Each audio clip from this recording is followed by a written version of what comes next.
الفاتحہ۔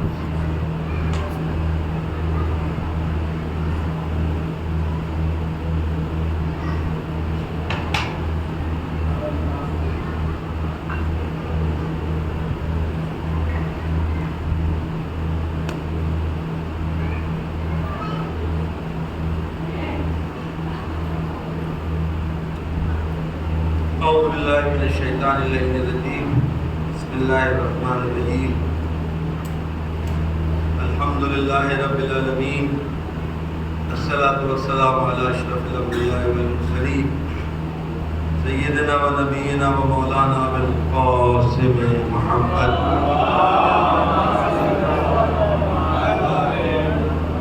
وآلہ الطیبین الطاہرین المعصومین المنتجبین المنتخبین المطہرین الذین اذھب اللہ عنہم الرجس وطہرہم تطہیرا۔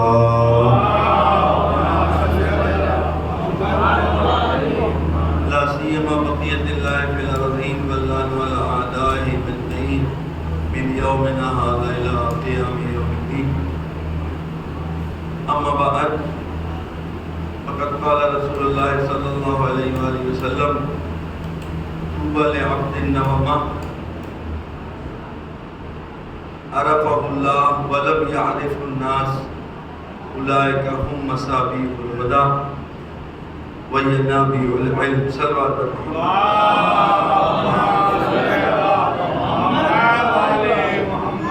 ظاہراً ہم نے کل اس حدیث کو پڑھا تھا، شاید ترجمہ بھی بیان نہیں کیا تھا اور گفتگو شروع ہو گئی تھی۔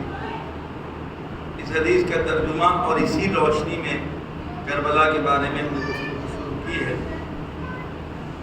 رسول اکرم ارشاد فرماتے ہیں: خوش قسمت ہیں وہ لوگ اور خوش نصیب ہیں وہ لوگ کہ جن کو ان کو اللہ پہچانتا ہے لیکن لوگ ان کی عظمتوں سے خبر نہیں رکھتے۔ اصل میں یہی وہ لوگ ہیں کہ جن کے ذریعے سے لوگوں کے گھروں میں چراغ جلتے ہیں، اور یہی وہ لوگ ہیں کہ جن کے ذریعے سے علم کے چشمے پھوٹتے ہیں۔ کیا مطلب ہے؟ اللہ کے وہ باعظمت اور عظیم بندے جن کو ان کا اللہ تو پہچانتا ہے لیکن لوگ نہیں پہچانتے۔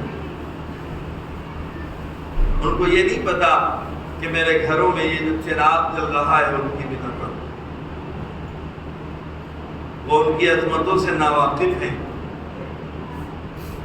علم کے چشموں سے فائدہ تو اٹھاتے ہیں لیکن ان کو عظمت کا علم ہے۔ ان بندوں میں سے ویسے تو سنت الہی ہے کہ ہمیشہ خدا کے بندے کو اس کی عظمتوں کے اعتبار سے کبھی نہیں پہچانا۔ خدا کے بندے کو اس کی عظمتوں کے اعتبار سے اگر کوئی پہچانتا ہے تو اس کا خدا ہی پہچانتا ہے، اور وہ اپنے بندے کی عظمتوں کو روز محشر پہچنوائے گا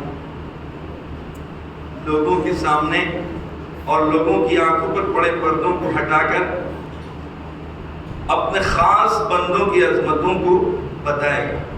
اس کے سلسلے میں بہت زیادہ روایتیں ہیں، حدیثیں ہیں کہ روز محشر وہ منزل ہوگی کہ جہاں پردے آنکھوں پر سے پڑے ہٹ نہیں۔ صرف روز محشر ہی نہیں بلکہ اس عالم مادہ سے جب رشتہ ٹوٹ جائے گا تو ٹوٹنے کے بعد اصلی آنکھوں پر پڑے پردے جب ہٹیں گے تو اس کو پتہ لگے گا کہ وہ خاصان خدا کن عظمتوں کے مالک ہیں۔ احتضار کے وقت جب دم نکل رہا ہوتا ہے وہیں سے اس کا دیدار شروع ہو جاتا ہے، اور یہاں تک کہ قبر کی تاریکی میں اگر سرہانے اور دائیں اور بائیں کسی کو دیکھتا اور پہچانتا ہے تو وہی وہ اللہ کے بندے ہیں کہ جن کو دنیا میں صحیح معنوں میں پہچان نہیں پاتے۔ وہ تو اپنے چاہنے والوں کو دیکھتے ہیں لیکن چاہنے والا خوشیوں میں ان کو بھلا دیتا ہے۔ مصیبتوں کو یاد کرتا ہے، جبکہ امام اپنے چاہنے والے کو ہر لمحے اور ہر مرحلے میں جانتے بھی ہیں اور پہچانتے بھی ہیں۔ امام اپنے چاہنے والوں کے لیے دعا کرتا ہے، ہر روز نماز میں اپنے چاہنے والوں کے لیے دعا کرتا ہے۔ دارفینی رابطہ تو یہ ہونا چاہیے کہ جس طرح امام ہمیں اور آپ کو اپنی دعاؤں میں یاد کر رہا ہے، ہم اپنی دعاؤں میں اس کو یاد کریں۔ انسان اپنے گھر میں اپنے بڑوں کو سلام کرواتا ہے، نانی نانا کو سلام کرو، دادی دادا کو سلام کرو، اپنے بڑوں کو سلام کرو۔ کائنات کا اگر کوئی بڑا ہے تو وقت کا امام ہے۔ صبح نمودار ہو تو اگر پورا گھر مل کر وقت کے امام کی خدمت میں سلام کرے تو کتنا اچھا ہوگا۔ ہماری صبح کا آغاز کیسا ہوگا، میرے دن کی شروعات کیسے ہوگی جب ہم نے اپنے وقت کے امام کے لیے دعائے سلامتی پڑھیں گے۔ اور میرے بچوں، جس وقت ناشتے کے لیے ہم سب ایک جگہ جمع ہوتے ہیں، اس وقت اس ناشتے کا آغاز ہو دعائے سلامتی ہے امام زمانہ سے۔ اللہم صلی علی محمد وآل محمد، اللہم کل ولیک الحجت ابن الحسن صلواتک علیہ وعلی آبائہ فی هذه الساعة وفي كل الساعة وليا وحافظا وقائدا وناصرا ودليلا وعينا حتى تسكنه أرضك توبا وتمتعه فيها نبيلا۔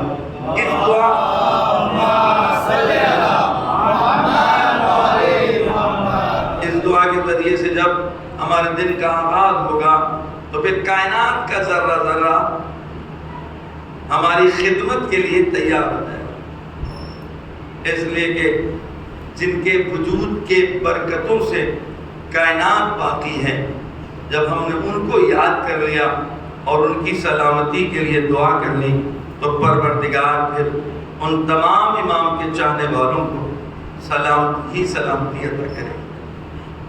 یہ وہ رابطہ ہے کہ جس رابطے کو ہم سے اور آپ سے کہا گیا ہے کہ اگر تم اپنے امام سے رابطہ رکھنا چاہتے ہو تو اس طرح رابطہ رکھو۔ زیارت آل یاسین امام زمانہ سے ایک مخصوص زیارت ہے۔ روزانہ پروردگار ہم سب کو توفیق دے کہ ہم زیارت آل یاسین کی تلاوت کر سکیں۔ 1 سے 1.5 صفحے کی یہ زیارت ہے، لیکن زیارت یعنی سلام، زیارت یعنی اللہ کی بارگاہ میں درخواست، اے میرے پروردگار ہمارے اس امام کو سلامت رکھ کہ جس کی خاطر ہم صالح ہیں۔ اے میرے پروردگار اپنے اس امام کو، میرے اس امام اور اپنی اس حجت کو سلامتی عطا کر، اس لیے کہ اس کے وجود کی برکتوں سے یہ کائنات باقی ہے۔ اور پھر زیارت یہی آل یاسین میں ہم کو طریقہ یہ بتایا ہے کہ دیکھو ہم سے رابطہ رکھنا ہے تو اس طرح رکھو، سلام ہو آپ پر جب آپ سجدے کی حالت میں ہوں، سلام ہو آپ پر جب آپ رکوع کی حالت میں ہوں، سلام ہو آپ پر جب آپ سلام پڑھ رہے ہوں، سلام ہو آپ پر جب آپ تشہد پڑھ رہے ہوں، سلام ہو آپ پر جب آپ قیام کی حالت میں ہوں۔ السلام علیکہ حین تصلی، السلام علیکہ حین تقوم، السلام علیکہ حین تقنط، السلام علیکہ حین ترکع، السلام علیکہ حین تسجد، السلام علیکہ حین تحلل، السلام علیکہ حین تکبر۔ کیا مطلب ہو؟ اگر لفظوں کو بدل دے تو اس طرح کہہ سکتے ہیں، اے میرے آقا آپ کی نمازوں پر سلام، آپ کے سجدوں پر سلام، آپ کے رکوع پر سلام، آپ کے قیام پر سلام۔ اب ہمارا ایک سوال اپنے بچوں اور جوانوں سے ہے، ہم سے کیا بتایا گیا ہے؟ ہم جب اپنے سماج میں، اپنے اس مؤدب اور محترم معاشرے میں اپنے کسی بڑے کو سلام کرتے ہیں تو جواب کیا ملتا ہے؟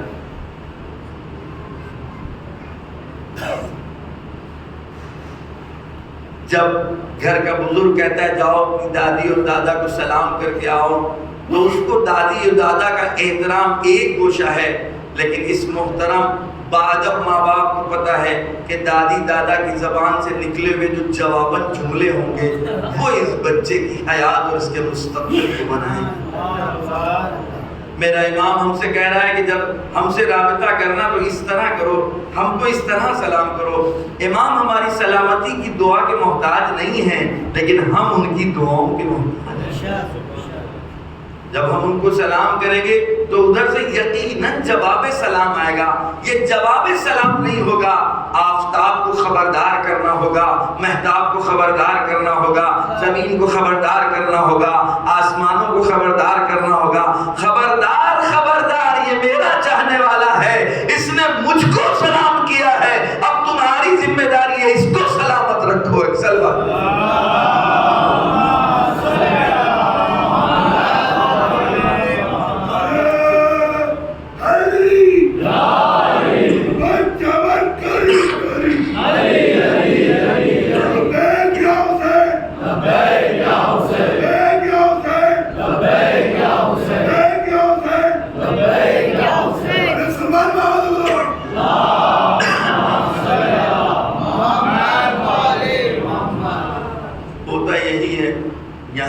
لکھنؤ میں بھی سب جگہ یہ مجلس پہلے شروع ہوتی ہے اور پھر لوگ دھیرے دھیرے اپنے گھروں سے آتے ہیں. تو اب اس موضوع پر بولنے کا کوئی فائدہ نہیں ہے، اس لیے کہ ہوگا وہی جو ہوتا چلا آ رہا ہے. لیکن ہاں یہ یاد رکھیے گا جو ہمیں بتایا گیا ہے وہ یہ کہ جہاں فرش ادا بچھی ہوتی ہے وہاں 14 معصومین کی ارواح پہلے آتی ہیں، یہاں ملائکہ پہلے سے آ جاتے ہیں. یہ بھی یاد رکھیے گا جو اہم جگہ ہوتی ہے اس اہم جگہ کے اوپر جلدی جانا زیادہ اہم ہوتا ہے. پہلی صف میں اگر آپ کو رہنا ہے تو جلدی کیجئے کہ آپ کو پہلی صف میں جگہ مل جائے. دیر کیجئے گا تو دوسری صف میں جگہ ملے گی، دیر کیجئے گا تو تیسری صف میں جگہ ملے گی، دیر کیجئے گا تو چوتھی صف میں جگہ ملے گی. جو جتنا بعد والی صفوں تک ہوتا ہے اتنا ہی اس کی ثواب کی کمی اور زیادتی اسی قرب کے اعتبار سے. میں آپ سے پوچھنا چاہتا ہوں جس طرح صف نماز ہے فرش ادا کیا اتنی بھی اہمیت نہیں رکھتا؟ اتنی اہمیت نہیں رکھتا. جب یہ مجلس ختم ہوتی ہے تو یہاں سے ملائکہ جاتے ہیں آسمان پر. جن ملائکہ کو اجازت نہیں ملی تھی وہ وہاں تھے، وہ پوچھتے کہاں گئے تھے؟ وہ کہتے میں ایک ایسی بزم سے آ رہا ہوں، ایک ایسی مجلس اور محفل سے آ رہا ہوں کہ جہاں ذکر حسین، ذکر اہل بیت ہو رہا تھا. پھر یہ پوچھتے کہ تم نے کیسے پہچانا، تم نے سوال کیوں کیا؟ کہا تمہارے پروں سے خوشبو آ رہی ہے. کہتے کیا مجھ کو اجازت ہے کہ میں وہاں چلا جاؤں؟ تو جو ملائکہ آگے گئے ہوتے ہیں وہ کہتے ہیں مجلس تو ختم ہو گئی ہے، لوگ تو جا چکے ہیں. تو کہتے ہیں وہ جگہ تو ہے جہاں تم بیٹھے ہوئے تھے، جہاں ذکر ہو رہا تھا، ہم اس خالی جگہ پر اپنے پروں کو جا کے مس کریں گے. یہ ہے روایت، محمد میاں نہیں کہہ رہے ہیں. معصوم کا یہ جملہ ہے اور معصوم کا یہ کلام ہے کہ جہاں پر ذکر اہل بیت ہوتا ہے وہاں کی یہ عظمت ہے. اگر ہماری آنکھیں دیکھ رہی ہوتی اور پردے ہماری آنکھوں پر سے ہٹے ہوتے تو ہم دیکھتے کہ یہاں ملائکہ کا کتنا ہجوم ہے اور ہر ملک چاہتا ہے آگے پہنچے آگے پہنچے اور آگے. ایک سب بات دے دیے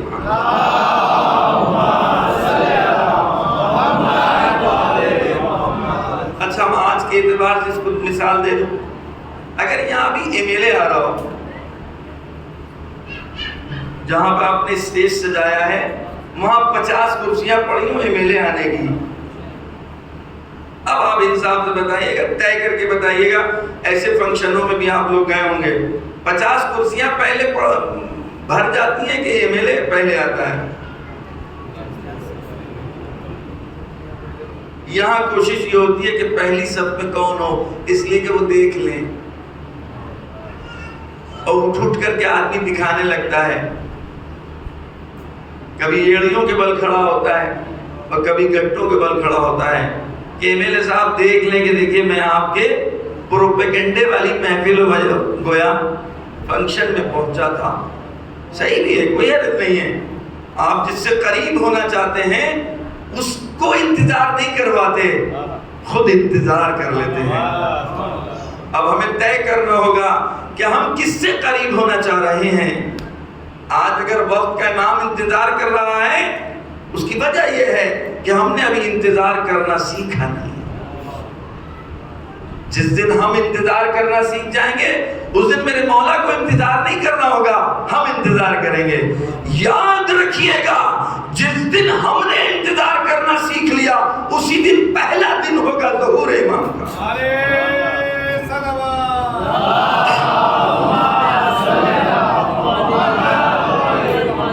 انتظار کی علامتیں ہوتی ہیں،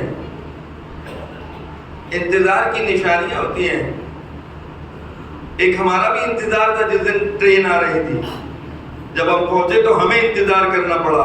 کچھ دیر کے بعد مسکین اور ایک صاحب کوئی اور دکھے بیچارے، ہمارا سب بزی اور مصروف لوگ ہیں، فالتو تو ہم لوگ ہیں، اس لیے کہ اتنی دور سے آ رہے ہیں آپ لوگوں کے چہروں کی زیارت کرنے۔ ہم لوگوں کی اپنی کوئی اہمیت نہیں ہے، ہم لوگ ایک اس لباس کے ذریعے سے منسوب ہو چکے ہیں۔ جو میں نے کل کہا تھا، یہی وجہ ہے کہ اس لباس میں اگر میں چوراہے پہ کھڑے ہو کر سگریٹ پینے لگوں تو آپ سب جوانوں کو برا لگے گا، اور برا لگنا چاہیے۔ اگر آپ کو برا نہ لگے تو اس کا مطلب یہ کہ دل مردہ ہو چکے ہیں، اور اگر آپ کو برا لگے تو اس کا مطلب یہ کہ آپ کو اپنے دین سے محبت ہے۔ تو ایک انتظار یہ بھی تھا، اور ایک انتظار وہ بھی ہوتا ہے کہ ہم جس کا انتظار کر رہے ہیں اس کے لیے گھر آمادہ کرتے ہیں، اس کے لیے گھر آمادہ کرتے ہیں۔ آنے والا پڑوس کا کوئی میرے گھر میں اس وقت آ جائے تو بلا فاصلہ ہم سے پوچھتا ہے، مولانا کیا کوئی آنے والا ہے؟ بتائیے، ہوتا ہے کہ نہیں؟ آپ اپنے گھر میں کسی کا انتظار کر رہے ہو اور اس کے انتظار کے اعتبار سے اپنے گھر کے آپ کو آمادہ اگر کیا ہو تو لوگ پوچھ لیتے ہیں آپ کی حرکات کو، سکنات کو دیکھنے کے بعد کہ کیا مولانا کسی کا انتظار کر رہے ہو؟ ہم سے آج تک کسی نے پوچھا؟ کسی سکسینا نے پوچھا؟ کسی سنگھ نے پوچھا؟ کسی محمد عمر نے پوچھا؟ کسی محمد خان نے پوچھا کہ محمد میاں، محمد حسین، محمد عباس کسی کا انتظار کر رہے ہو کیا؟ اس لیے کہ کھوئے کھوئے دکھتے ہو ہمیشہ؟ نہیں، انتظار نہیں کر رہے ہم لوگ۔ کون ہمیں دیکھ کے بتائے گا کہ ہم انتظار کر رہے ہیں؟ بتائیے، ہم جیسے مولویوں کو دیکھ کر کے آپ بتا سکتے ہیں ہم انتظار کر رہے ہیں؟ کیونکہ ہم میں انتظار کی کیفیت نہیں پیدا ہوئی، اس لیے امام کو انتظار کرنا پڑا۔ وگرنہ امام ہو اور دکھے نہ، امام ہو اور جس کو ہم دیکھ نہ پائیں، یہ ممکن نہیں۔ امام فائدہ پہنچانے کے لیے ہے، امام لوگوں کی مشکلات کو حل کرنے کے لیے ہے، امام ہے تو ضرور ملاقات کرے گا۔ پھر کیا وجہ ہے کہ وہ غیبت میں ہیں؟ وجہ وہی ہے جو 11 اماموں کے ساتھ ہوئی۔ 11 اماموں کے ساتھ کیا ہوا؟ علی جیسا ذات والا جس معاشرے اور سماج میں ہو اور اس کو اپنی تنہائی کو دور کرنے کے لیے کنویں سے گفتگو کرنا پڑے، کنویں سے گفتگو کرنا پڑے، پھر بھی کتنا صبر تھا اس خانوادے میں کہ امام حسن نے پھر کہا نہیں، ہم رہیں گے، انہی کے درمیان میں رہیں گے۔ یہاں تک کہ ان کو تانا پڑا کہ حسن تم نے مومنین کا سر نیچا کر دیا اور تم نے ان کو معذاللہ ذلیل و خوار کر دیا۔ امام حسن تک کو تنہا رہ گئے اپنے ہی دوستوں کے بیچ۔ دشمن نے آ کر آپ پر وار کیا، ران زخمی ہو گئی اور مدائن کا واقعہ پیش آیا۔ پھر امام حسین علیہ السلام نے کہا نہیں، ہم اپنے چاہنے والوں کو اکیلا نہیں چھوڑیں گے، اس لیے کہ اس میں ہمارے چاہنے والے بھی تو ہیں۔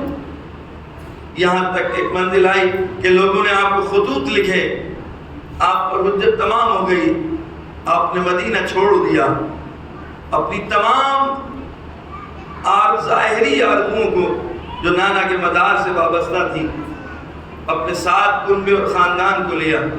لیکن کیونکہ آپ کچھ لوگ ایسے تھے کہ جو آپ کو بلا رہے تھے، امام وہاں سے چل دیے۔ پہنچے تو لگا کہ وہ لوگ انتظار نہیں کر رہے، انتظار نہیں کر رہے تھے، لہذا واقعہ رونما ہوا، جناب مسلم کی شہادت ہو گئی اور امام حسین علیہ السلام اپنے کنبے کے ساتھ شہید کر دیے گئے۔ چوتھے امام کا دور آیا، پھر امام کو انتظار کرنا پڑا۔ اگر لوگ انتظار کر رہے ہوتے، سید سجاد 35 سال تک صرف گریہ نہ کرتے اور صرف دعاؤں کا مجموعہ ہمارے درمیان. یہ اور بات ہے کہ ہر دور میں امام نے اپنی ذمہ داریوں کو بے نحو احسن انجام دیا. لہذا آج صحیفہ سجادیہ جیسا ذخیرہ ہمارے سامنے موجود ہے کہ جس کو اپنانے کے بعد اور جس کو پڑھنے دیکھنے اور مطالعے کے بعد اب اپنے معبود کے ساتھ رابطہ برقرار کر سکتا ہے. یہ دور مستقل رہا یہاں تک کہ 11ویں امام کا دور آ گیا. پھر بھی امام کو انتظار کرنا پڑا. لوگوں میں انتظار کی کیفیت پیدا نہیں ہوئی، جبکہ حدیث ہے رسول اکرم کی کہ انتظار الفرج افضل اعمال امتی انتظار الفرج. ہماری امت کا بہترین عمل فرج کا انتظار کرنا. میرے امام، میری حجت، میرے فرزند کے ظہور کا انتظار کرنا ہے. اس کا مطلب انتظار عمل کا نام ہے، انتظار سکون کا نام نہیں، انتظار ٹھہراؤ کا نام نہیں، انتظار توقف کا نام نہیں، انتظار جنبش کا نام، انتظار حرکت کا نام. انتظار کرنے کا مطلب یہ کہ لوگ دیکھنے کے بعد خود سمجھ جائیں کہ ہم کسی کا انتظار کر رہے ہیں. ایک صلوات بھیجیے.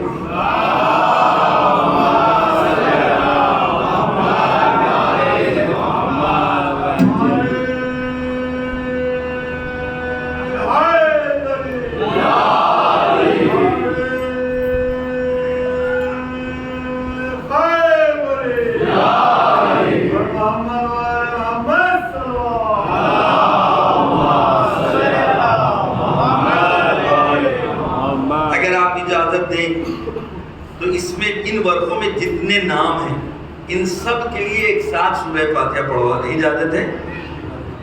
ایک مرتبہ سورہ حمد اور 3 مرتبہ سورہ توحید کی تلاوت فرما کر ان ورقوں میں کاغذ میں جن جن کے نام ہیں پروردگار بحق محمد اور آل محمد ان سوروں کا ثواب 40 سال کا. بسم اللہ الرحمن الرحیم.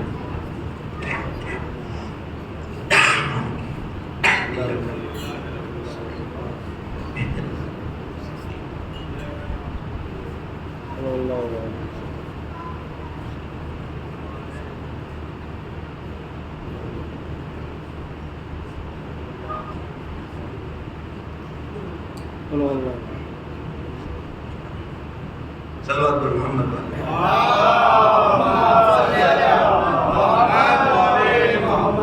جتنی دیر ان مرحومین کے نام پڑھنے میں وقت لگے گا اب اسی ٹائم میں جتنا بھی مولا کا تذکرہ کریں گے اس کا ثواب انہی مرحومین کے نام انصار کرتے ہیں. بحق محمد اور آل محمد. صلوات بھیجیے.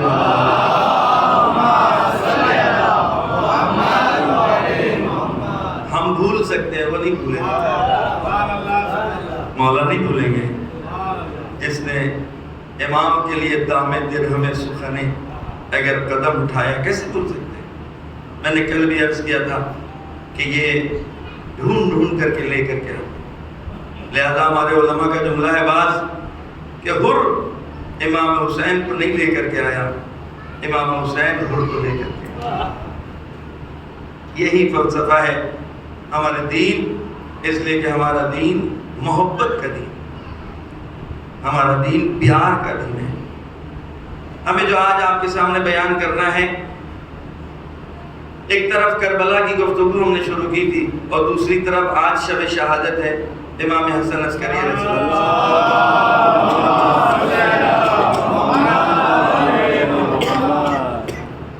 امام اور معمول کا رابطہ، امام اور امت کا رابطہ. امام کی جو مظلومیت کے علل و اسباب ہیں وہ یہ ہیں کہ امت نے اپنی ذمہ داریوں کو ادا کرنے میں کوتاہیاں کی. امام معصوم کوئی نہیں کہہ سکتا کہ امام معصوم نے اپنے زمانے میں اپنی ذمہ داریوں کو ادا کرنے میں کوئی کمی کی ہے. جس دور میں بھی جس طرح کے حالات تھے ان حالات کو پیش نظر رکھتے ہوئے ہمارے اماموں نے اپنی ذمہ داریوں کو ادا کی. یہ صحیفہ سجادیہ بہترین ثبوت ہے. صحیفے سجادیاں، صحیفے کاملہ بہترین ثبوت ہے۔ 15 مناجاتیں جو مناجات 15 کے نام سے، یہ بہترین ثبوت ہے۔ ان کے ناموں کو صرف نہ سنیے گا، قسم ہے آپ لوگوں کے اوپر کہ ان کو مراجعہ کریے، ان کا ٹرانسلیشن دیکھیے اور ان کو پڑھیے۔ اس لیے کہ ہمارے سید سجاد نے، ہمارے چوتھے امام نے ہمیں بتایا ہے کہ اللہ کو تمہیں پکارنا ہے تو کس طرح پکارو گے۔ لہذا یہ دعاؤں کا دور تھا جو سید سجاد کا دور تھا، اس لیے کہ دعاؤں کے ذریعے سے یہ اپنی ذمہ داری کو ادا کر سکتے تھے۔ امام حسین کی شہادت ہو چکی ہے، بنی امیہ کے حوصلے بہت بلند ہیں، اور اب یہ اتنے جری ہو چکے ہیں کہ انہوں نے کعبے کے پردے میں بھی آگ لگائی ہے، مدینے کے اوپر حملہ کر کے واقع حرہ رونما ہو چکا ہے، اب کوئی چیز بھی ان کے لیے رکاوٹ نہیں بن سکتی۔ لہذا اب سید سجاد علیہ السلام نے کاروان بشریت اور کاروان انسانیت کی جو ہدایت کی ذمہ داری نبھائی ہے وہ دعاؤں کے ذریعے سے، اور یہ دعاؤں کا ذخیرہ آپ کے سامنے۔ 5ویں اور 6ٹھے امام کا دور آیا تو اس 5ویں اور 6ٹھے امام کے دور میں جس طرح کے حالات تو اس اعتبار سے آپ نے احادیث کا مجموعہ ہمارے سامنے پیش کیا ہے۔ آج جو ہمارے سامنے فقہ ہے، آج جو ہمارے سامنے حلال و حرام ہیں، واجب اور مکروہ ہیں، یہ سب 5ویں اور 6ٹھے امام کی دین ہے جو آپ نے اپنے زمانے کی حالات کو مد نظر رکھتے ہوئے پوری طرح فائدہ اٹھا کر رسول اکرم کی شریعت کو ان تک پہنچا دیا۔ لیکن پھر بھی حالات ایسے نہیں تھے کہ آپ ظاہری اعتبار سے نظام سیاسی کو بھی برپا کر سکیں، کیونکہ امت آمادہ نہیں تھی۔ حالات بدلتے دے گئے، یہاں تک کہ 7ویں اور 8ویں اور 9ویں اور 10ویں اور 11ویں امام کا دور آ گیا۔ 11ویں امام کا دور سخت ترین دور تھا، سخت ترین دور تھا۔ 6ٹھے امام سے 5ویں امام سے یہ دور شروع ہوا، بہتر حالات، وہ بھی حالات بہتری ہونے کے اسباب یہ ہیں کہ بنی امیہ اور بنی عباس ٹکرا رہے تھے، 2 پارٹیاں ٹکرا رہی تھیں، لہذا ہمارے ان اماموں نے فائدہ اٹھاتے ہوئے ہم تک شریعت محمدی کو پہنچا دیا۔ 7ویں امام کے زمانے سے حالات پھر بدلے، کیونکہ بنی عباس پوری طرح چھا چکے تھے، لہذا 7ویں امام کے دور میں ہارون نے پوری طرح ظلم کا دوبارہ مظاہرہ کیا، شکل ظلم بدل گئی لیکن ظلم باقی رہا۔ 8ویں امام کے زمانے میں مامون نے پھر ایک مرتبہ کروٹ لی اور ظاہری اعتبار سے اہل بیت کو ایک مقام مل گیا، اور 8ویں امام کو ولی عہد بنا دیا گیا۔ ولایت عہدی کے نتیجے میں بنی عباس کے خاندان میں جلن حسد خاندان اہل بیت کی بڑھ گئی، جس کے بعد مامون کے مرنے کے بعد جب متوکل آیا تو متوکل کے ارد گرد جو لوگ جمع تھے انہوں نے متوکل کو ابھارا، شیعوں کے خلاف کیا اور اماموں کے خلاف ان کو آمادہ کیا، تاکہ دوبارہ مامون کے زمانہ پلٹنے نہ پائے۔ مامون کا زمانہ کیسا تھا کس کو پتہ ہے؟ کون بتائے گا؟ کیونکہ ہم ایسے ہی پڑھ جائیں گے تو پھر ہم مثال دے رہے مامون کا زمانہ تو کسی کو پتہ ہی اگر نہ ہو تو مکے سے آگے بڑھے۔ مامون کا زمانہ کیسا تھا؟ کون بتائے گا؟ مامون کا زمانہ 8ویں امام کا وہ زمانہ ہے کہ جس زمانے میں مامون کو یہ احساس ہو گیا تھا کہ علی رضا علیہ السلام کے علم کا چرچا پوری ملت اسلامیہ نہیں بلکہ حکومت اسلامی کے بعد بھی پھیل چکا ہے، لہذا مجبور ہو گیا کہ وہ 8ویں امام کو ظاہری اعتبار سے اعزاز دے۔ اور وہ عید کا واقعہ آپ کو یاد ہوگا کہ جب مامون نے کہا کہ کل عید کی نماز آپ کو پڑھانا ہے، اور 8ویں امام نے شرط لگا دی کہ میں نماز عید کی پہلے تو منع کیا، لیکن جب مامون نے مجبور کیا تو آپ نے کہا میں ویسے پڑھاؤں گا جس طرح میرے جد رسول اکرم نماز ادا کرتے تھے۔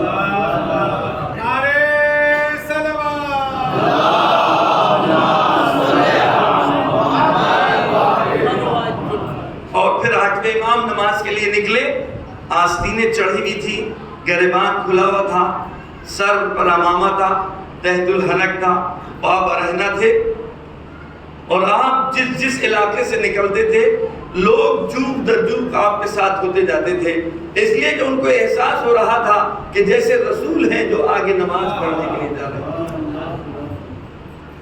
یہاں تک ایک منزل وہ بھی آتی ہے کہ جب مامون کو مامون کا وزیر کہتا ہے فضل کہ اگر علی رضا نماز پڑھانے کے لیے عیدگاہ تک پہنچ گئے تو تمہاری حکومت کا تختہ پلٹ جائے گا، لہذا یہیں سے علی رضا کو واپس بلوا لو۔ اور وہیں سے امام رضا علیہ السلام کو واپس بلوا لیا، اور امام رضا علیہ السلام نے کہا کہ مجھ کو پتا تھا کہ تم برداشت نہیں کرو گے، ویسے نماز ہو جیسے میرے جد رسول پڑھتے تھے۔ ایک صلوات بھیجیے۔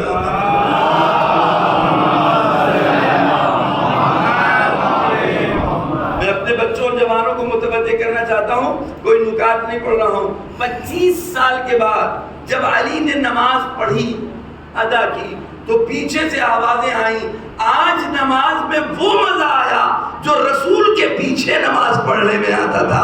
ایک صلوات بھیجیے محمد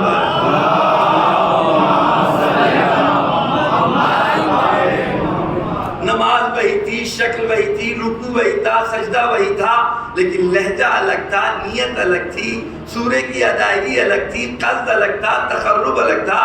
یہاں قربتاً اللہ تھا، یہاں جو سورہ حمد کی تلاوت ہو رہی تھی وہ دل و دماغ نہیں بلکہ اعضاء و جوارح ادا کر رہے تھے کہ الحمدللہ رب العالمین۔ ایک صلوات بھیجیے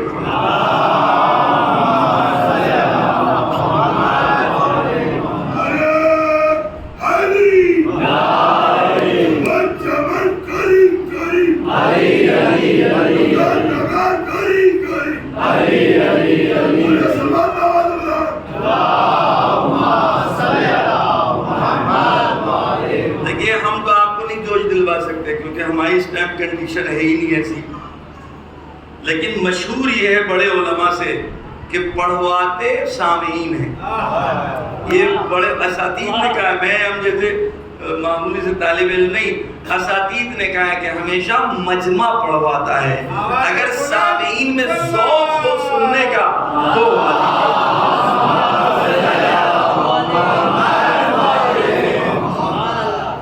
اور اس کے بعد پھر 8ویں امام کا دور ختم ہوا اور 9ویں امام کا دور ہوا، لیکن حالات ویسے ہی تھے کہ ظاہری مخالفت نہیں ہو سکتی تھی، لہذا مامون نے اپنی بیٹی ام الفضل کی شادی جناب محمد تقی علیہ السلام سے کر دی، اور محمد تقی علیہ السلام کا اس وقت سن تھا 9 سال کا، اور اپنی بیٹی کی شادی مامون کر رہا تھا۔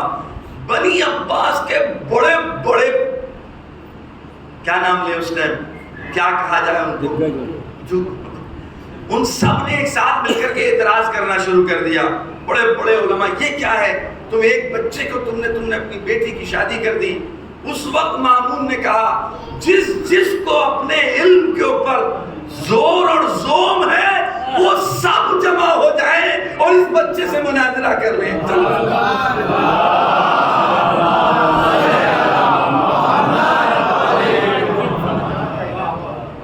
یہ اسی وقت کا واقعہ ہے کہ جب بڑے بڑے لوگ جمع ہو گئے۔ یحییٰ بن اکثم ایک بہت بڑا نام ہے، یحییٰ بن اکثم ایک بہت بڑا نام ہے، اور یہ سارے لوگ جمع ہو گئے، اور جمع ہونے کے بعد ایک طرف یہ 9 سالہ بچہ تھا جو حجت خدا تھا، جو امام تھا، جو ولی خدا تھا اور مامون کا داماد تھا، لیکن روئے زمین پر مظہر صفات خدا تھا۔ کیا بات ہے، سبحان اللہ۔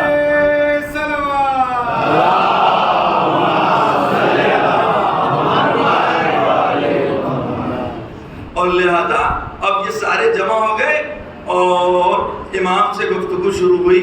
امام نے کہا تم پوچھو گے کہ ہم پوچھیں، اور پھر ظاہر آپ یاد رکھیے گا مناظرے کا فن ہم اپنے بچوں جوانوں کو دیتے جائیں، بتاتے جائیں، کبھی بھی جواب دینے کی کوشش نہیں کریے گا، کوشش کریے سوال کرنا سیکھ جائیں۔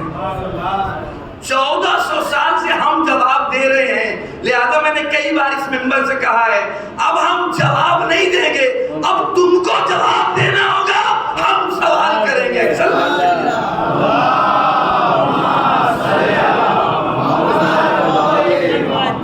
اور اگر آج آپ یوٹیوب وغیرہ پر سرچ کر رہے ہو تو اب تقریباً وہ زمانہ آ گیا ہے ہمیں تم کو جواب دینا ہوگا. اب ہم یہ نہیں بتائیں گے, خیر بہت ہی ڈیپلی باتیں بھی کرنا مناسب نہیں ہے, اب ہم یہ نہیں بتائیں گے کہ ہم ہاتھ کیوں کھولتے ہیں, اب تم کو بتانا ہوگا کہ ہاتھ کیوں باندھتے ہو.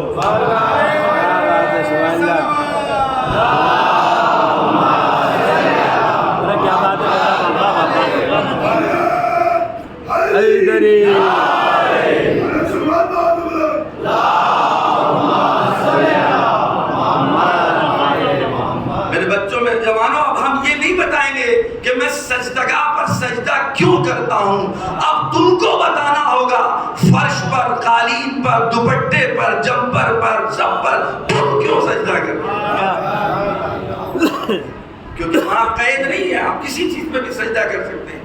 ہمارے کیا قید ہے کہ خاک پر پہلے سجدہ ہوگا, اور اگر خاک خاک کربلا ہو تو 7 پردوں کو چاک کر دیتی ہے.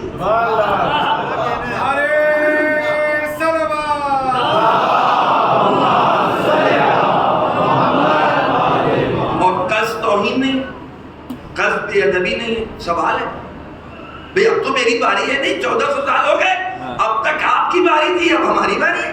کیا بات ہے, سبحان اللہ. اب ہمیں بھی کچھ پوچھنے دیجئے, آپ بھی کچھ پوچھ کر کے آئیے. یاد رکھیے گا جب سے آپ نے پوچھنا شروع کر دیا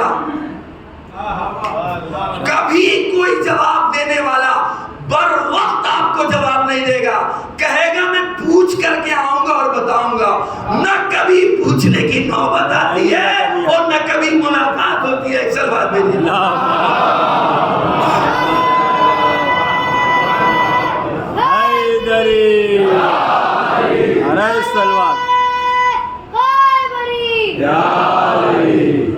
مزاج بن گیا ہے میرے عزیز دوستوں, بچوں اور جوانوں کا کہ جب تک کہ چٹکیاں نہ لی جائیں تب تک کہ سیدھی سیدھی گفتگو ہو رہی تھی اہل بیت کے بارے میں, ائمہ نے کیا کیا.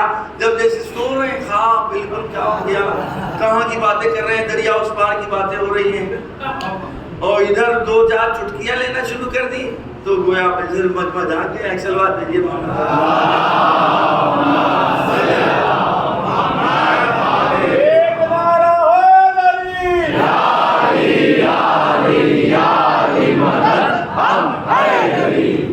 سیدھی سیدھی سے بات ہے کہ آپ کو اپنے مذہب کے بارے میں پتہ ہونا چاہیے.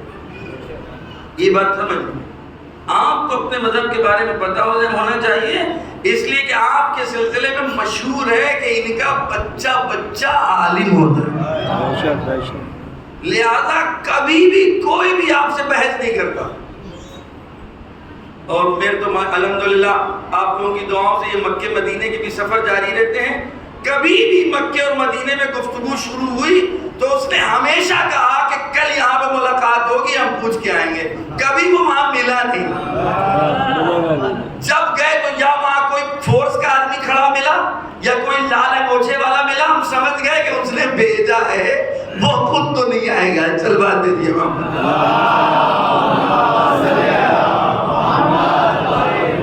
مجھے نہیں پتا میں آپ کے درمیان بتا چکا ہوں کہ نہیں بتا چکا ہوں. میں ایسا لگ رہا ہے کہ میں نے واقعہ بیان کیا.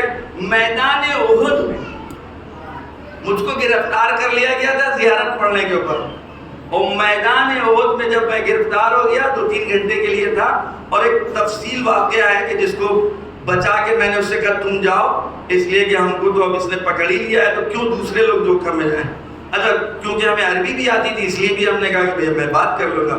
2-3 گھنٹے میرے پاس اور کوئی راستہ نہیں تھا سوائے اس کے کہ میں قاتلین حضرت زہرا پر تسبیح شروع کروں. چلو آتے محمد.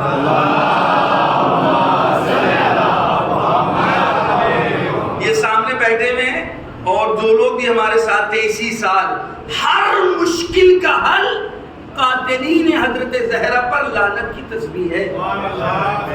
کبھی کسی مشکل میں آپ گرفتار ہوں, کسی بھی مشکل میں طنز نہیں ہے اس میں, کسی کو پریشان نہیں کرنا, کسی کو اذیت نہیں کرنا ہے. ہم اور میرا خدا ہے, اے میرے پروردگار فاطمہ زہرا کے قاتلوں پر لعنت, فاطمہ زہرا کے قاتلوں پر لعنت, فاطمہ زہرا کے قاتلوں پر لعنت.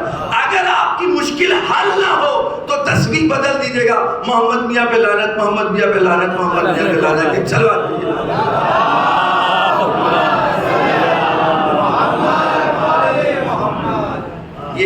سال کے واقعات بالکل تجربہ شدہ،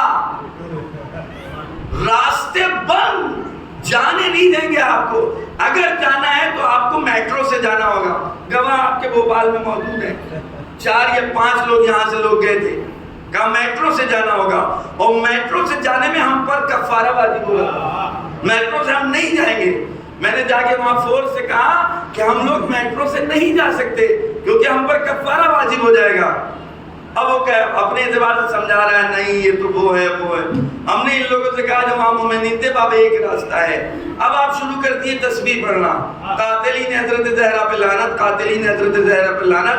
10 یا 15 منٹ ہوئے تھے، وہی پولیس آفیسر وہاں سے آتا ہے، کہتا تعال تعال حنا من حنا یفتح الباب، آؤ آؤ یہاں سے ہم نے تمہارے لیے الگ سے راستہ کھولا ہے، جلدی سے نکل جاؤ، صلوات بھیجیے محمد۔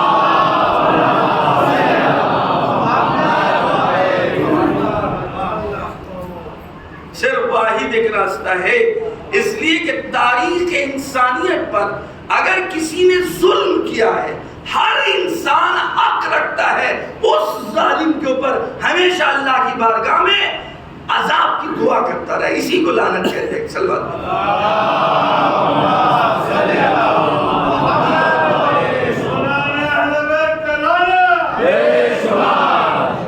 یاد رکھے گا میرے عزیز دوستوں، لبھانے والی بات بھی کہی جاتی ہے، کہا جاتا ہے ارے بھائی جو باتیں گزر گئیں آپ اس کو اتنا دہراتے کیوں ہیں؟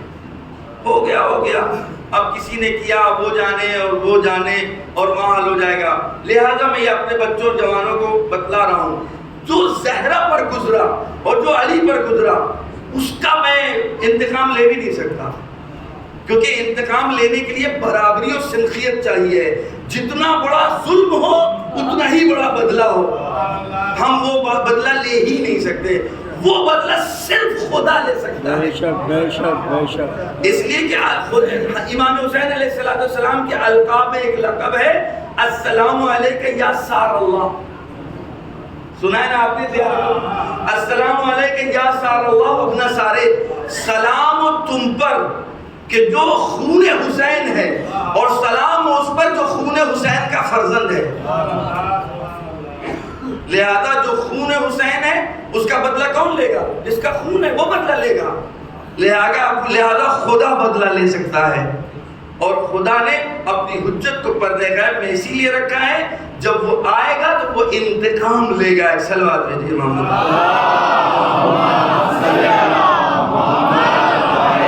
ہم جو لعنت بھیجتے ہیں اور جو ہماری نسلیں بھیجے گی، وہ ہم پر جو ظلم ہوا ہم اس کے لیے خدا کی بارگاہ میں بد دعا طلب کرتے ہیں۔ اس لیے کہ اگر حق دے دیا گیا ہوتا، علی ابن ابی طالب کو ان کے مقام پر بیٹھالا گیا ہوتا، تو آج جو دنیا میں ہمارے ساتھ ہو رہا ہے یہ نہیں ہوتا۔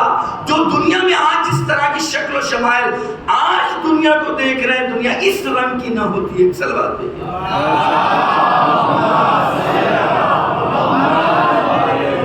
ایک اور صلوات پڑھیے۔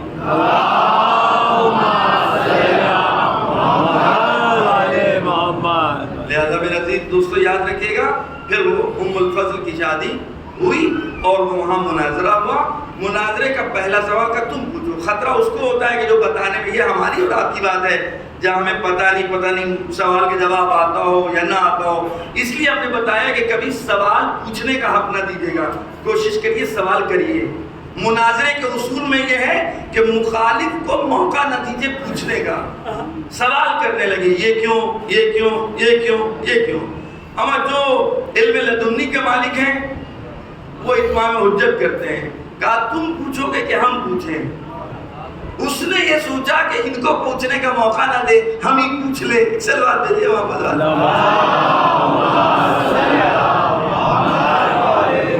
اس نے ایک سوال پوچھا جو آپ کے سامنے، اس سوال کو آپ نے کئی بار سنا ہوگا۔ اس نے کہا یہ بتاؤ ابن الرضا یہ تم بتاؤ کہ اگر احرام کی حالت میں ایک خاتون، احرام کی حالت میں ایک شخص ہے جو احرام کی حالت میں ہے اور وہ شکار کر لے تو اس کا کفارہ کیا ہوگا؟ احرام کی حالت میں اگر کوئی محرم شکار کر لے تو اس کا کفارہ کیا ہوگا؟ امام محمد تقی علیہ السلام نے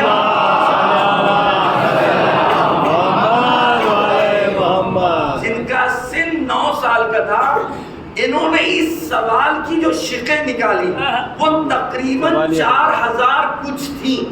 کہا پہلے تم شق معین کرو کہ کس شق کے بارے میں سوال کر رہے ہو. یہ بتاؤ یہ جو شکار اس نے کیا ہے یہ ہل میں کیا ہے کہ حرم میں کیا ہے؟ یہ شکار بڑا کیا ہے کہ چھوٹا کیا ہے؟ دریائی جانور کا کیا ہے کہ بری جانور کا کیا ہے؟ پرندے کا کیا ہے کہ چرند کا کیا ہے؟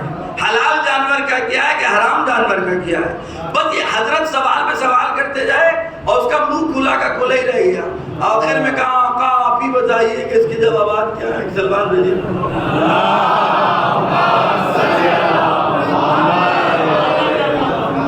اور اس کے بعد بات ختم ہو گئی. اب پھر امام نے بھی ایک سوال کیا تھا کہ اب تم بتاؤ میرے اس سوال کے جواب کیا ہے. کہ اس سوال کے جواب وہ دے نہیں سکا بلکہ اس نے خود ہی کہا کہ اب آپ ہی نے سوال کیا ہے تو آپ ہی اس کا جواب بھی ہمیں بتا دیجیے. ایک ساتھ یحییٰ بن اقسم توپ اس وقت دربار اور بنی عباس کے پاس جو توپ تھی وہ توپ لے کر کے آئے تھے. ایک بچے کے مقابل بظاہر وہ سمجھ رہے تھے اور یہاں سوال کی شکلیں نکالی اور ایک سوال کیا گیا جو مجھے آگے بڑھ رہا ہے اس لیے ہم اس سوال کو نہیں بیان کریں گے. لہذا بات مناظرہ یہیں پر ختم ہو جاتا ہے اور مامون ثابت کر دیتا ہے جو میں نے فیصلہ کیا وہ صحیح فیصلہ ہے. اکثر بات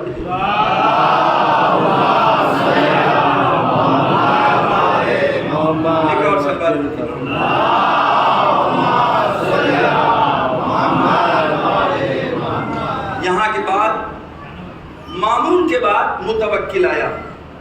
وہ متوکل نے پھر نظام کو بدلنا شروع کر دیا. سختیاں بڑھ گئی. متوکل ہی کا زمانہ وہ ہے کہ جو تقریباً کئی مرتبہ امام حسین علیہ السلام کی ذریعہ اقدس اور گنبد کو ڈھایا گیا اور مسمار کیا گیا. یہاں تک کہ نہر کھودی گئی اور وہ نہر اس لیے کھودی کہ وہ قبر امام حسین سے گزر جائے. نیچے قبروں کی لوگ زیارت کے لیے آئیں گے. پانی چلا نہر سے کٹ کر اور جانے کے بعد اس نے جب قبر حسین قریب پہنچا تو طواف کرنا شروع کر دیا. آج حائر حسینی نام سنا آپ نے؟ حائر حسینی ایک بحث ہے کہ حائر حسینی وہ حصہ ہے کہ جہاں اگر اللہ کی بارگاہ میں دعا مانگی جائے تو دعا مستجاب ہوتی ہے. کہتے ہیں یہ حائر حسینی وہی حلقہ ہے جو پانی نے طواف کر کے معین کر دیا تھا. اکثر بات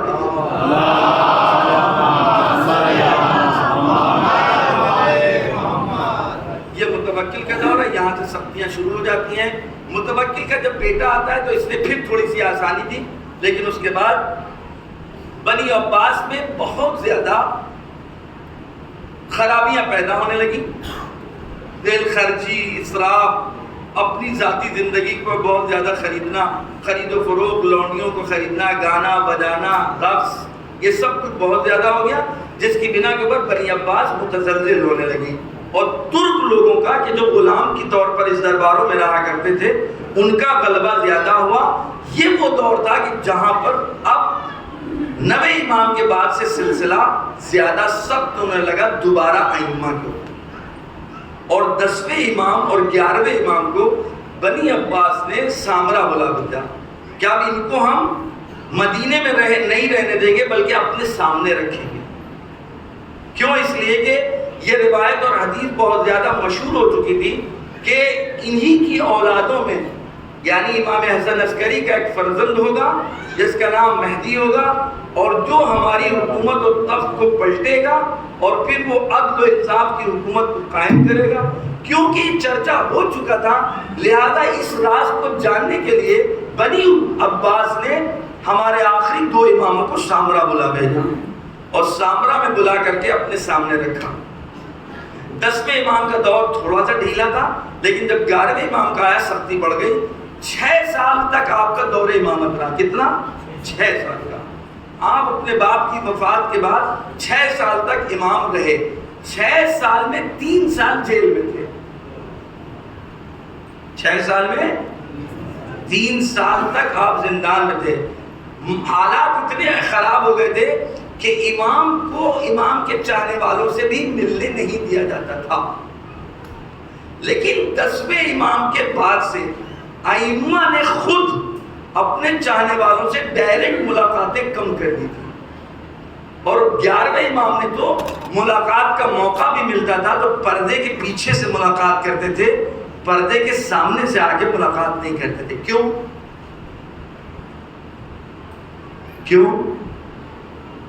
سخت ترین ذمہ داری 11ویں امام کی تھی.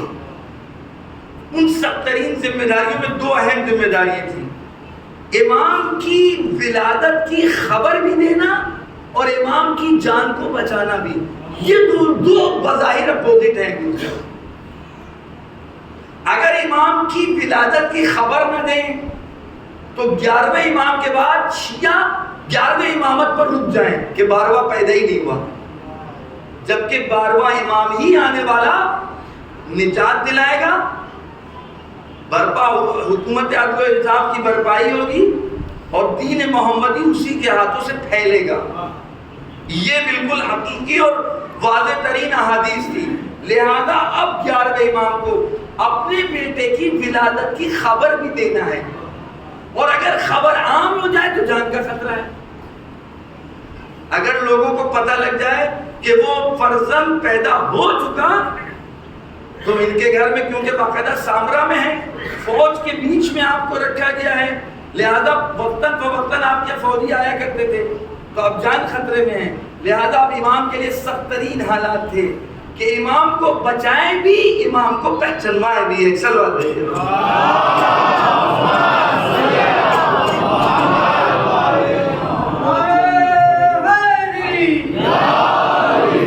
ایک اور صلوات بھیجئے محمد پر.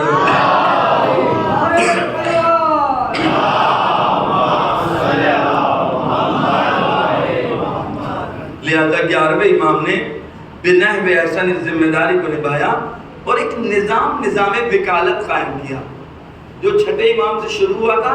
10ویں اور 11ویں امام نے اس کو شباب تک پہنچا دیا.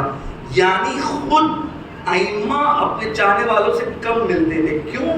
تاکہ غیبت کے لیے آمادہ کر سکے. ہم نے جو سوال کیا تھا کسی نے جواب نہیں دیا, اس کا جواب یہ ہے کہ اماموں نے خود بے نفس نفیس ملاقاتیں کم کر دی تھی, اپنے نمائندوں کے ذریعے سے ملتے تھے, تاکہ جب غیبت حقیقی غیبت کا زمانہ آئے تو لوگوں کے لیے نارمل ہو جائے, قابل برداشت ہو کہ امام کے نمائندے سے مل کر بھی ہم امام کی باتوں کو جان سکتے ہیں. امام کو دیکھنا واجب نہیں ہے, امام کی اطاعت کرنا واجب ہے.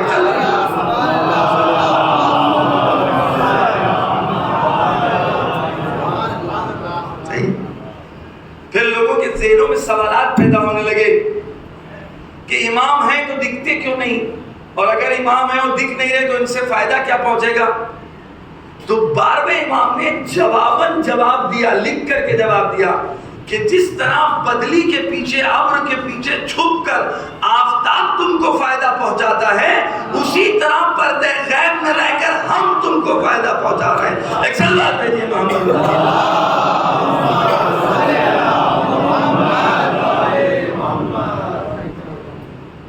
اور ہم اور آپ اگر اپنے آپ سے پوچھیں تو کیا آج امام کے وجود سے ہمیں فائدہ نہیں پہنچ رہا؟ ایک لمحے کے لیے اگر امام بیچ میں نہ ہو تو زمین و آسمان ٹکرا جائیں گے. روایت حدیث ہے, زمین و آسمان آپس میں ٹکرا جائیں گے. لولا الحجہ لساقط الارض باہلہا, اگر حجت ستون ہے, حجت پلر ہے, حجت پلر ہے, اگر یہ پلر نہ ہو تو یہ چھت اور زمین ایک ہو جائے گی, جتنے بیچ میں وہ سب مل جائیں گے. حجت زمان کائنات کی بقا کے لیے پلر ہے. لولا الحجہ لساقط الارض بحالہا, اگر حجت نہ ہو, ایک لمحے کے لیے بھی حجت نہ ہو. لہذا 11ویں امام نے اپنے خاص لوگوں کو آگاہ کیا خط کے ذریعے سے کہ اللہ نے مجھ کو وہ فرزند عطا کر دیا کہ جس فرزند کا انتظار ہے بشریت کو, یہ میرے بعد تمہارا صاحب ہوگا, تمہارا امام ہوگا اور اللہ کی حجت ہوگی. یہاں تک کہ نام تک کی نہیں بتایا, اس لیے کہ امام کا نام لینا ایک زمانے میں حرام تھا. 12ویں امام کا نام لے کر کے ان کا تذکرہ کرنا اماموں کی طرف سے منادی تھی. آج بھی کتابوں میں جب 12ویں امام کا نام بیان کرتے ہیں میم ہے میم دال لکھتے ہیں, پورا نام نہیں لکھتے. سلوات بھیجیے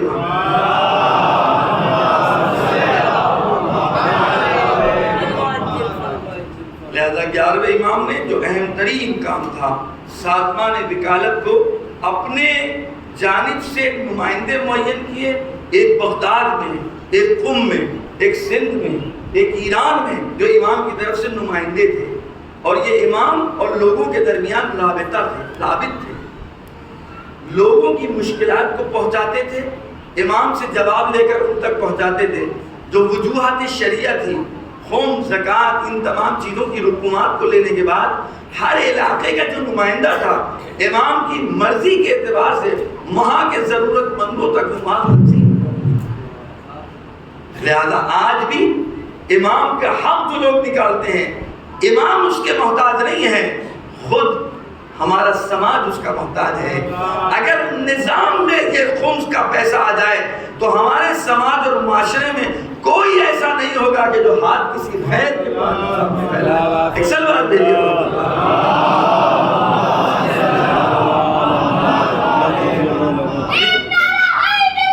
یا علی یا علی یا علی مدد علی علی علی علی علی علی علی علی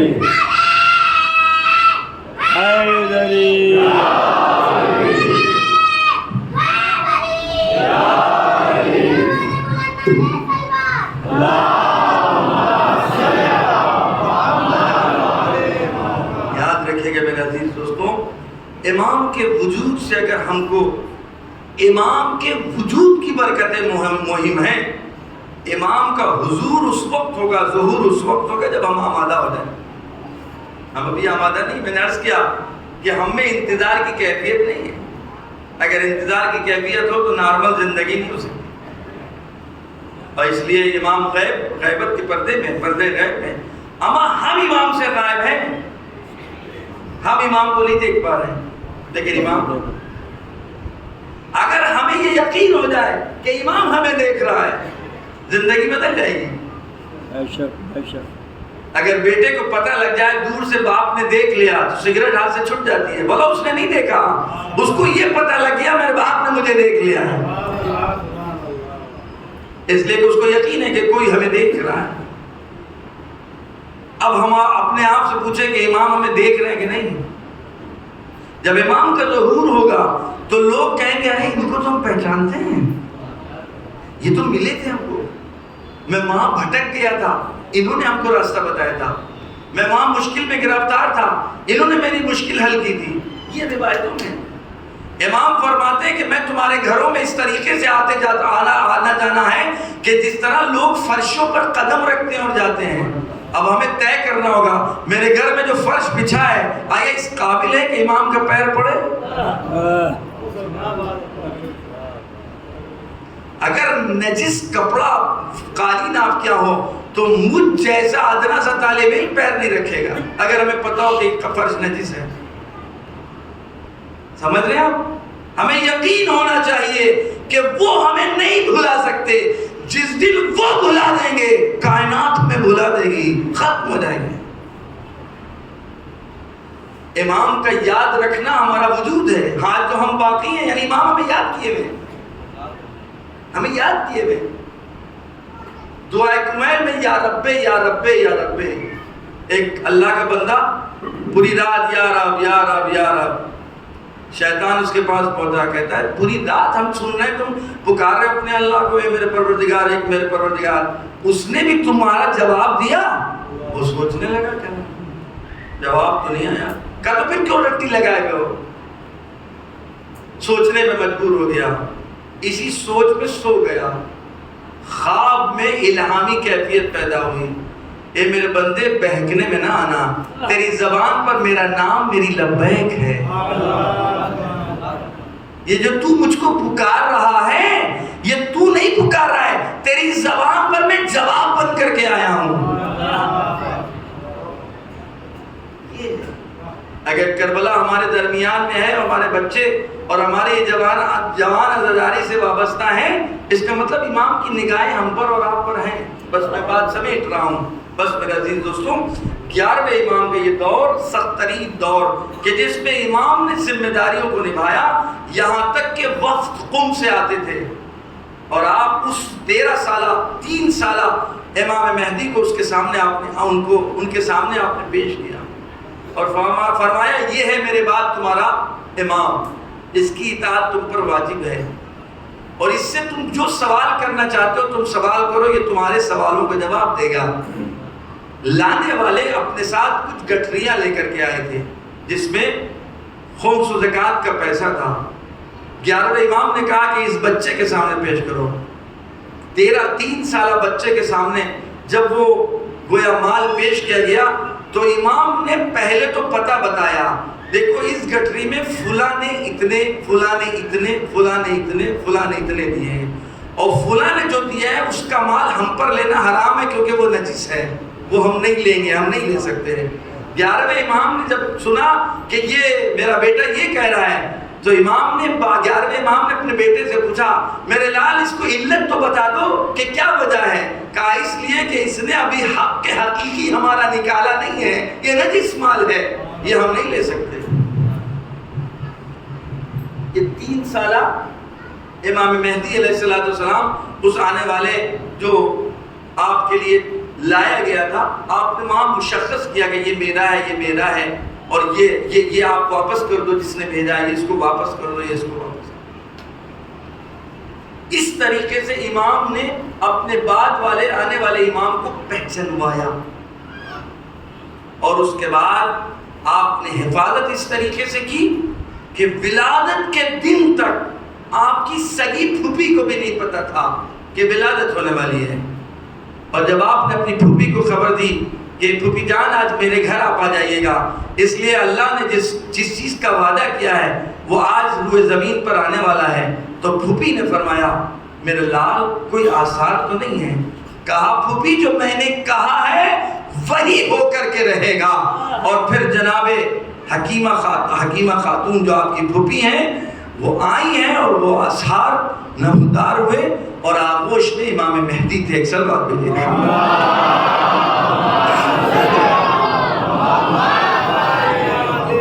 اب جب امام آئیں گے تو کیا ہوگا؟ روایتوں میں بتایا گیا ہے کروڑ میں لوگ پیسہ لے کے پہنچیں گے، حق لے کے پہنچیں گے، زکوٰۃ صدقہ۔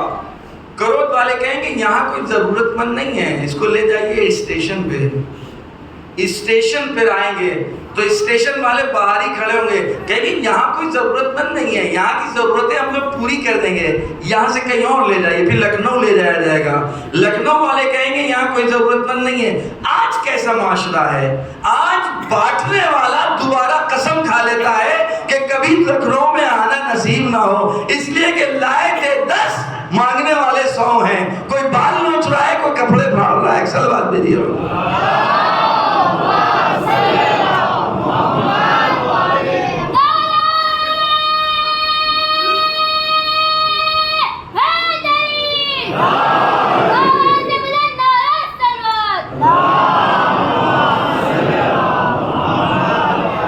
اچھا دیکھیے کہیں غلط فہمی نہ ہو جائے، حدیث میں کروڑ نہیں آیا ہے، حدیث میں اسٹیشن کا نام نہیں آیا ہے، حدیث میں لکھنؤ نہیں آیا ہے، حدیث میں یہ آیا ہے کہ جب امام کی جانب سے نمائندے لے کر کے آئیں گے حق مال، یہی خمس و زکوٰۃ و صدقات، تو لوگ یہ کہیں گے کہ یہاں ضرورت مند نہیں رہتے ہیں، کہیں اور لے جائیے، وہاں اس مال کو تقسیم کر دیجئے۔ یہ امام کی حکومت کی ایک عدالت کی ادنا سی جھلک ہے، ادنا سی جھلک ہے۔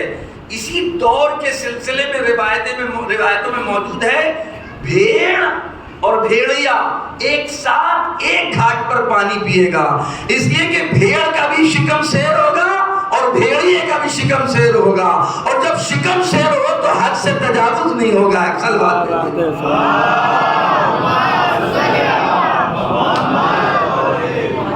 اب انصاف سے بتاؤ میرے دوستوں، ایسا زمانہ امام کے آنے کے بعد ہوگا، حق ہے کہ اس کا انتظار کیا جائے؟ نہیں۔ بے شک حق ہے کہ اس دور کے بارے میں بتایا جائے؟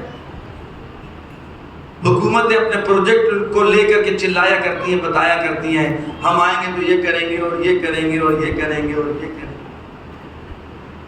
گے۔ وہ رسول کا فرزند کہ جس کی خبر آدم سے لے کر خاتم تک نے دی ہے، اس کو ہمیں اپنے کردار کے ذریعے سے بتانا ہوگا کہ وہ جب آنے والا ہوگا تب ہر انسان کو اس کا حق مل جائے۔ اور کربلا کی جنگ حق و باطل کی جنگ اسی لیے تھی کہ اس آواز انسانیت کے بیچ رکاوٹ بن رہی تھی بنی امیہ کی یہ طاقت اور بنی امیہ کا یہ دور۔ لہذا امام حسین علیہ السلام کی قربانی نے صرف مسلمانوں کے اوپر احسان نہیں کیا، یہ تو نمک حرام ہے کہ جو امام حسین کو بھول گئے۔ آج نماز ان کا صدقہ ہے، بے شک آج اذان امام حسین کے علی اکبر کی اذان کا صدقہ ہے۔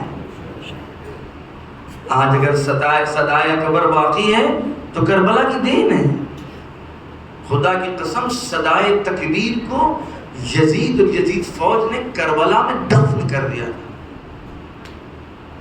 جس کی دلیل شام کے دربار میں یزید نے 500 کرسی نشینوں کے سامنے جرأت کے ساتھ اعلان کر دیا تھا کہ نہ کوئی اللہ، نہ کوئی خدا، نہ کوئی پیغمبر، نہ کوئی قرآن، نہ شریعت۔ ایک قیدی تھا بظاہر جس کے ہاتھوں میں ہتھکڑیاں تھیں، پیروں میں بیڑیاں تھیں، اس نے للکار کے کہا تھا کہ یزید مجھ کو بھی بولنے دے تاکہ میں بتاؤں کہ کیا چیز ہے اور کیا چیز نہیں ہے۔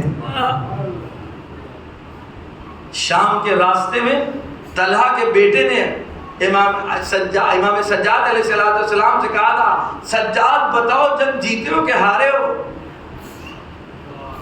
سر میں گلے میں توق پڑا ہوا تھا، توق کی بنا کے اوپر گردن آپ کی جھکی ہوئی تھی۔ جیسے باطل نے بولنے کی کوشش کی، حق کا سر بلند ہوا کہ ٹھہرو، گلدستہ اذان پر جب اذان کی آواز آئے گی تب پوچھیں گے کہ جنگ جیتے ہو کہ جنگ ہارے ہو۔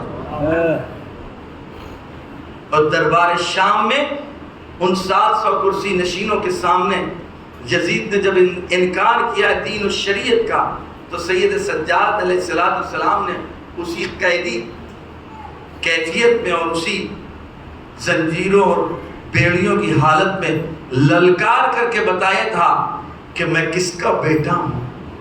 آپ نے نہیں کہا تھا میں حسین کا بیٹا ہوں، آپ نے کہا تھا میں کعبے کا بیٹا ہوں، میں قبلے کا بیٹا ہوں، میں زمزم کا بیٹا ہوں، میں حرم کا بیٹا ہوں، میں ہل کا بیٹا ہوں۔ اور وہاں لوگوں کو اس طریقے سے آپ نے پہچانوا دیا تھا کہ سامنے والے جو لوگ موجود تھے جن کو بلا بھیجا تھا یزید نے، وہ لوگ انہوں نے آوازیں پروٹیسٹ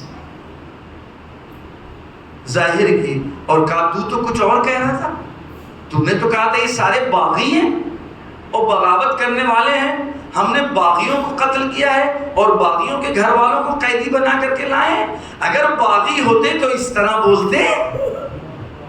اور سید سجاد علیہ السلام نے رہتی دنیا تک دین اور شریعت کی حفاظت کی کہ جو امام حسین علیہ السلام اور ان کے ساتھیوں نے کربلا کے میدان میں اس دین کی حفاظت میں اپنی جانوں کو قربان کر دیا تھا۔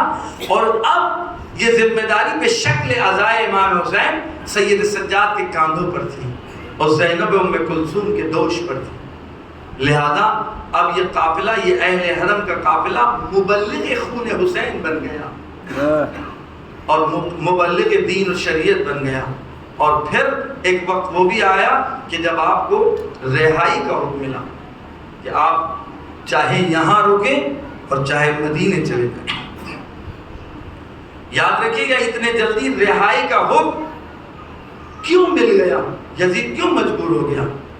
کیونکہ سید سجاد کے خطبوں اور زینب ام کلثوم کے خطبوں نے اتنا بدلاؤ پیدا کر دیا تھا کہ لوگ اپنے ہی دانتوں سے اپنے گوشت کو نوچ رہے اور اس بات کا اظہار کر رہے تھے کہ ہم سے بہت بڑی غلطی ہو گئی، ہم ان کو باغی سمجھ رہے تھے، یہ خاندان رسالت سے ان کا تعلق۔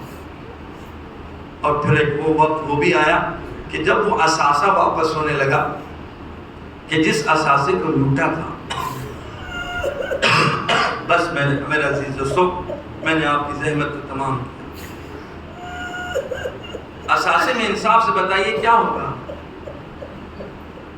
بچوں کی بالیاں تھیں، بچوں کے گوشوارے تھے، سید سجاد کا بستر تھا، زینب ام کلثوم کی چادریں تھیں۔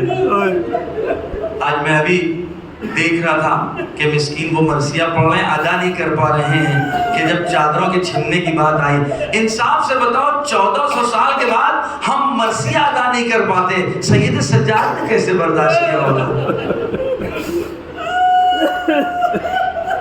آیت اللہ العظمیٰ اصفہانی، کمپانی اصفہانی کے سامنے ایک مرثیہ خان مرثیہ پڑھتا ہے اور کہتا ہے زینب ام کلثوم کو دربار ابن زیاد میں لے جایا گیا، جیسے یہ مصرع پڑھا غش آنے لگا اور فوراً مرثیہ خان کو روک دیا، وہ گھبرا گیا، ہاتھوں کو جوڑ کر کے کہا کہ کیا میں نے غلط پڑھا ہے کیا؟ وہ مرجع کہتے ہیں نہیں تو نے غلط نہیں پڑھا ہے، لیکن تو ابھی رک جا، اس مرثیے کا بھی حق ادا نہیں ہوا ہے۔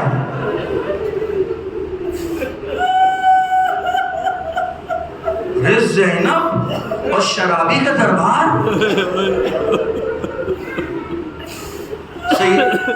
سید سجاد ایک اپنے بابا کی پیاس کو نہیں بھول پائے اور ایک زینب اور ام کلثوم کی چادروں کا چھننا نہیں بھول پائے۔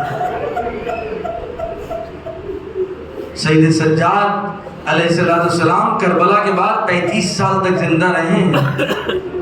آج دنیا والے ہم سے کہتے ہیں کہ کتنا روگے اور کب تک روگے؟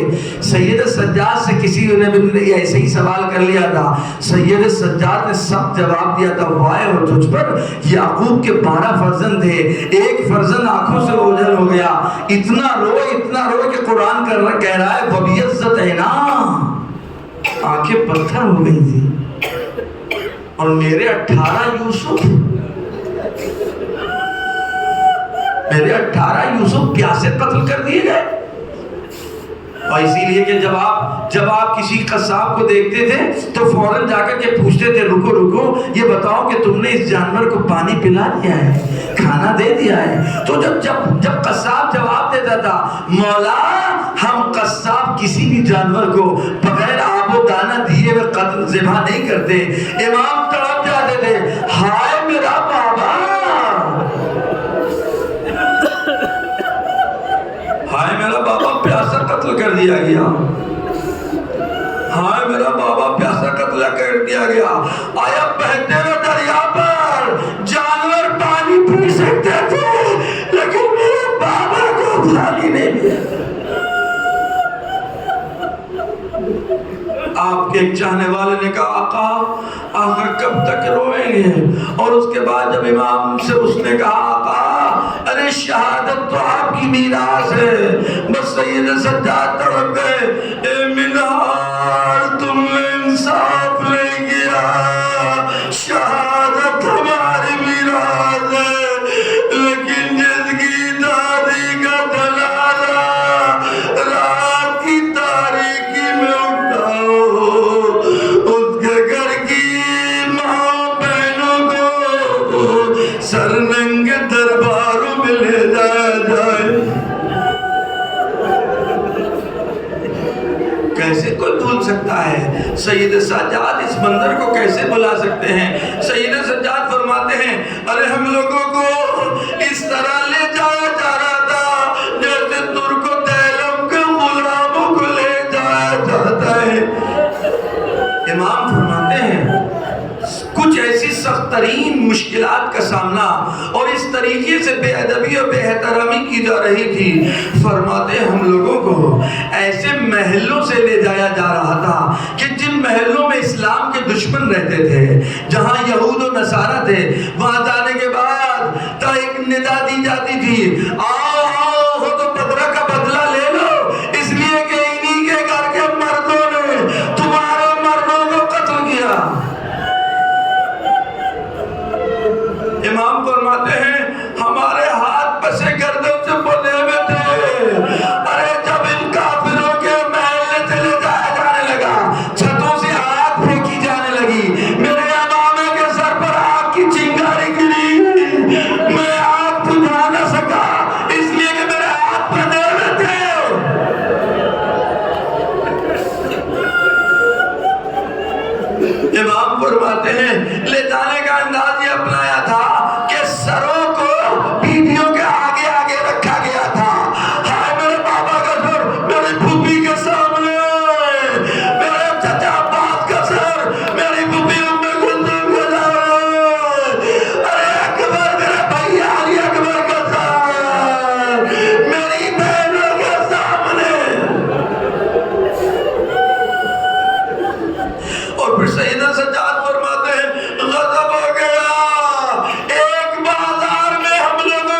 ارے بھائی آگے بڑھا، بچی کی نفرت رکھا، پھوپھی اماں سکینہ چلی گئی، ایک رانے کی اذیت ہو جاتا۔